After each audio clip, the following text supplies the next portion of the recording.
안녕하세요. 구주입의 과학 강사 김민지입니다. 지금부터 2024년도 중3 2학기 중간고사 해설 강의를 시작하겠습니다. 먼저 4단원의 12번입니다. 그림가와 나는 정상인이 서로 다른 온도의 물에 들어갔을 때 체온의 변화와 A, B의 변화를 각각 나타낸 것이다. 자, A, B는 땀 분비량과 열 발생량을 순서 없이 나타낸 것이고, 기역과 니은은 체온보다 낮은 온도의 물에 들어갔을 때와 체온 온도보다 높은 온도의 물에 들어갔을 때를 순서 없이 나타낸 것이다 라고 했습니다. 자, 먼저 그래프를 분석을 좀 해볼게요. 자, 그러면요, 지금 기역이 세로축 값이 체온인데 지금 올라가 있죠. 그렇기 때문에 지금 사실 물 온도로 따져봤을 때 기역은 뜨거운 물이 되겠고, 니은은 상대적으로 낮아졌기 때문에 차가운 물이 되겠습니다. 핫, 쿨 이렇게 나눠 놓을게요. 자, 그 다음에 I의 경우는 지금 구간 1이라고 하겠습니다. 이제 원이죠. 자, 원의 경우는 지금 실선에 지금 값이 올라갔습니다. 실선이 올라갔다는 건 사실 땀 분비량이 늘어난 거죠. 뜨거운 상황에서 땀이 늘어나겠죠. 그 다음에 이제 구간 2에서는요, 차가운 상황에서 이 점선의 값이 늘어났습니다. 자, 이 경우엔 땀 분비량이 아니라 열 발생량이 맞겠죠. 추운 곳이니까요. 자, 그럼 보기 항목을 한번 보겠습니다. 기역. 자, 동그라미 기역은 체온보다 낮은 온도의 물에 들어갔을 때다. 자, 기역의 경우는 뜨거운 물이라고 했죠. 자, 그렇기 때문에 틀린 보기 문항이 되겠고요. 높은이라 하셔야겠고, 니은 열 발생량은 구간 1에서가 구간 2에서보다 많다. 근데요, 지금 이제 그래프 보시면 아시겠지만 바뀌었죠. 그래서 이제 바뀌었다는 거. 그래서 틀린 보기 문항이 돼요. 자, 디귿. 구간 1에서는 호르몬에 의한 체온 조절 작용이 일어난다. 자, 저희가요, 이제 체온 조절의 경우는 이제 중추가 간내 시상하부죠. 얘가 이제 여기 목 쪽에 있는 갑상선한테 일련의 연쇄적인 신호작용을 보냅니다. 근데 지금 사실 온도를 떨어뜨리는 것은 이제 티록신 분비를 억제하라는 신호를 보낸 거기 때문에 조절작용이 일어난 거는 맞는 문항이 되겠습니다. 자, 마지막 리을. 체온 조절 중추가 체온보다 높은 온도를 감지하면 땀 분비량은 증가한다. 사실 이거 우리 그래프 없어도 풀 수 있죠. 그쵸? 당연히 높은 온도를 감지하면은 열을 낮추기 위해서 땀 분비량을 발생시킬 겁니다. 그래서 이걸 리을은 맞는 문항이 되어서 답은 디귿 리을 2번이 되겠습니다. 자, 다음 5단원의 10번 문제를 보겠습니다. 자, 그림은 어느 집안의 미맹, 유정, 과계도를 나타낸 것이다 라고 나와 있고요. 자, 이에 대한 설명으로 옳은 것을 보기에서 있는 대로 고른 것은 단 돌연 변이는 고려하지 않는다라고 되어 있습니다. 자, 이렇게 가계도가 나와 있는데요.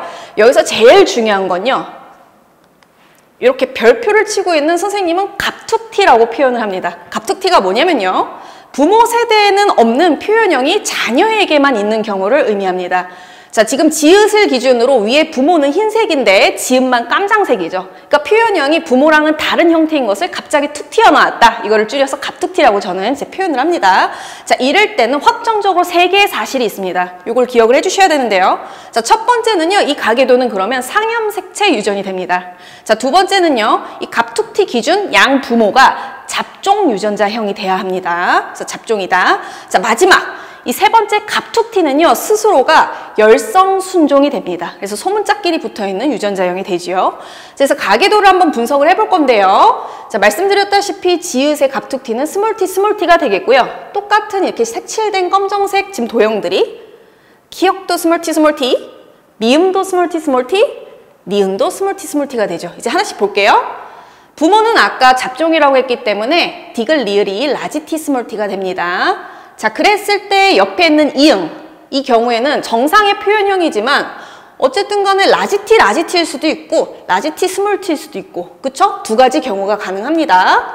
자, 치읓의 경우는요, 엄마인 미음으로부터 스몰티를 받아야 되기 때문에 잡종이 될 수밖에 없어요. 정상이지만. 그 다음에 비읍은 자녀한테 스몰티가 나오려면 아빠한테서 스몰티 하나를 받았다는 거거든요. 그래서 아빠인 비읍이 스몰티를 하나 끼고 있는 잡종이 확정이 됩니다. 자, 기역의 경우도요, 자손인 미음을 보면 스몰티라는 거는 엄마한테서 스몰티를 하나 받았지만 하나는 또 기역인 아빠한테서 스몰티를 받아야 되거든요. 그래서 기역 또한 라지티 스몰티인 잡종이 되겠고요. 마지막 시옷의 경우는 니은한테서 스몰티를 하나 받아야 되지만 정상이니까 기역한테서 라지티를 하나 받습니다. 이렇게 가계도를 완성하고서 이제 보기를 한번 보겠습니다. 자, 기역. 미맹은 정상에 대하여 우성형이다. 아까 말씀드렸지만 열성 순종이 된다 그랬죠? 그래서 기억은 틀린 보기 문항이 되고요. 자, 니은. 유전자형을 정확히 알 수 없는 사람은 2명이다. 아까 전에 이응이라고 말씀드렸죠. 그래서 1명이다 보니까 니은도 틀린 보기 문항이 됩니다. 자, 디귿. 자, 동그라미 디귿과 동그라미 리을의 유전자형은 동일하다. 아까 갑툭튀의 부모가 되겠네요. 그래서 지금 잡종으로서 라지티 스몰티 유전자형이 동일하지요. 그래서 디귿은 맞는 말. 자, 지금 현재 디귿만 맞네요. 리을 읽어보겠습니다. 동그라미 이응과 동그라미 치읓 사이에서 미맹인 자녀가 태어날 확률은 3분의 1이다. 자, 이렇게 확률을 물어보는 문제들이 킬러 보기 문항이 될 거거든요. 그래서 한번 찬찬히 살펴보겠습니다. 일단 미맹의 자녀가 되려면요, 자녀의 유전자형은 스몰티여야만 합니다. 자, 근데 이응의 표현형이 지금 색칠이 안 되어 있는 정상이지요. 그래서 아까 전에 말씀드렸다시피 라지티거나 라지티 스몰티 중에서 라지티 스몰티가 되어야지만 이따 자손한테 스몰티를 줄 수가 있겠죠. 그렇다면은 이응의 부모인 디귿 리을로부터 부모로부터 라지티거나 라지티 스몰티거나 라지티 스몰티 셋 중에 스몰티를 끼고 있는 거는 요 2개. 그래서 셋 중에 2개가 되다 보니까 확률은 3분의 2가 되겠습니다. 또 동그라미 이응의 라지티 스몰티에서 유전자 스몰티를 내보내는 확률은 둘 중에 하나이기 때문에 2분의 1이 되겠고, 자, 동그라미 치읓도요, 라지티 스몰티에서 유전자 스몰티를 내보낼 확률은 이 또한 2가지 중에 하나이기 때문에 2분의 1이 되겠습니다. 자, 그래서 이 3가지 경우 1, 2, 3 나눠서 설명드렸거든요. 모두 동시에 일어나야 되기 때문에 확률의 경우는 곱해야 답이 되지요. 해서 6분의 1이라 리을은 6분의 1로서 틀린 보기 문항이 되겠습니다. 해서 디귿만 답이네요. 답은 1번이 되겠습니다. 자, 세 번째. 자, 6단원의 11번 문제입니다. 표는 이제 소비 전력이 다른 세 전등 ABC의 사용 시간과 소비 전력 총 전력량을 나타낸 것이다. 자, 이에 대한 설명으로 옳은 것을 보기에서 있는 대로 골라라 라고 되어 있습니다. 자, 근데 이제 가로 열고 가로 닫고 이렇게 전제 조건이 깔려 있는데 이걸 잘 보셔야 돼요. 단, 전등 ABC는 모두 1초당 빛에너지를 10줄 똑같이 방출한대요. 전력이 어쨌든 간에 셋 다 지금 빛에너지를 똑같이 방출한다는 소리입니다. 자, 그러면 한번 표를 보실게요. 총 전력량이 이 ABC 전등 총합이 지금 720W시예요. 자, 이 계산을 한번 해보자고요. 자, 그러면 A의 경우는 시간 전력을 곱했을 때 6P, B의 경우도 6P, C의 경우도 2를 곱했을 때 6P. 이 전부의 총합이 18P가 될 텐데 이게 720W시라고 했습니다. 자, 그러면 P의 값은 몇이 되냐? 40이 되는 거죠. 자, 그러면 헷갈리지 않기 위해 바로 이제 표에 적어 놓으세요. A의 경우는 40W, B의 경우는 80W, C의 경우는 120W가 되겠습니다. 자, 이랬을 때 보기 한번 찬찬히 따져볼게요. 자, 기억. 전등 A는 1초당 120줄의 전기에너지를 소비한다.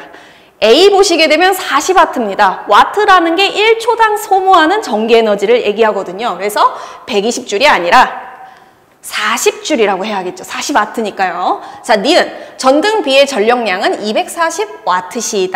자, 그럼 시간하고 와트 값을 곱해야 될 텐데, 자, B의 경우는 3시간을 썼는데 80W짜리래요. 38에 24, 공 하나 뒤에 붙여서 240W시가 맞지요. 자, 디귿. 전등 C의 에너지 효율이 가장 나쁘다. 자, 효율을 좀 따져보시려면요. 아까 요 단의 전제 조건을 조금 상기를 시켜야 될 텐데, 일단 1초당 빛에너지는요. 아까 10줄로서 이제 방출을 A, B, C 값이 동일하다라고 얘기했습니다. 그렇다는 말은요. 와트 값이 크면 클수록 이제 빛이 아니라 또 다른 데 썼다는 거죠. 즉 열에너지 소모가 크다라고 보셔야겠습니다. 그럼 디귿에서 C를 물어봤거든요.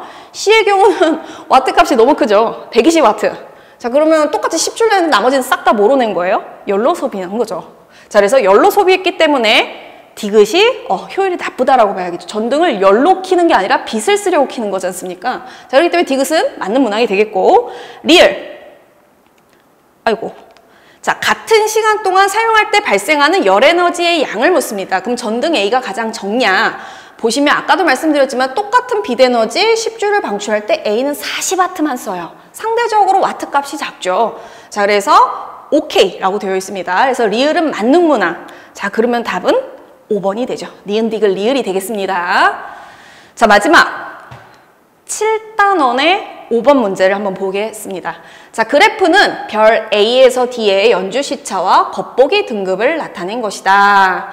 자, 그랬을 때 별 A에서 D에 대한 설명으로 옳은 것만을 보기에서 있는 대로 고른 것은. 자, 한번 그래프를 보시면요. 이제 가로축은 연주시차고요. 세로축은 겉보기 등급입니다. 자, 그래서 이제 실시 등급이라고 하죠. 눈으로 봤을 때 등급. 자, 그랬을 때 이제 가로축, 세로축 나눠서 A, B, C, D가 나눠져 있는데 여기서 우리가 이제 딱 보기를 보니 거리를 물어본단 말이에요. 그러면요, 헷갈리지 않기 위해 시차 값을 갖다 파색으로 위에 한번 값을 쓰고 시작하는 게 좋을 거예요. 자, 그러면요, 연주 시차의 값을 역수로 표현한 것이 우리가 파색, 즉 거리 값인 걸 아실 겁니다. 자, 그러면은 C의 경우는 10분의 1이기 때문에 뒤집었을 때 10파색, D의 경우는 1이기 때문에 뒤집어 봐야 1파색, 같은 값이니까요. 자, B의 경우는 100분의 1이니까 뒤집으면 100파색, 굉장히 멀죠? 자, A는 어떻게 하느냐? 지금 보시면은 이 B가 있는 이 가로축 값이랑 C가 있는 가로축 값을 보면 100분의 1, 10분의 1이에요. 10배죠? 자, 그러면 그 반인 이 A의 경우는 한 5배 정도 될 거잖아요? 그럼 100분의 5가 되기 때문에 그걸 역수를 취했을 때 한 20파색 정도 계산하시면 될 것 같습니다.